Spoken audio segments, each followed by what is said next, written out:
In this video, I'll show you how to cut and trim audio in Canva.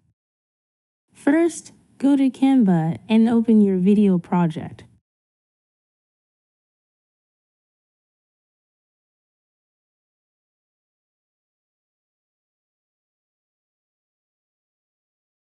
Go to Upload and click Upload Files to add your audio file.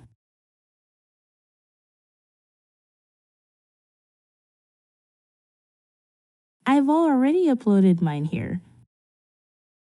Now drag and drop your audio file into the timeline.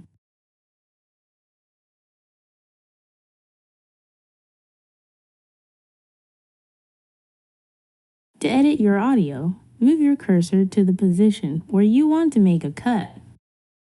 Right-click on the audio track and select Split Audio to divide it.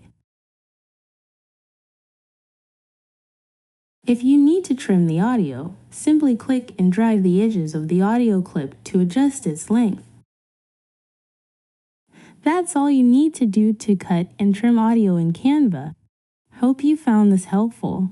Thanks for watching.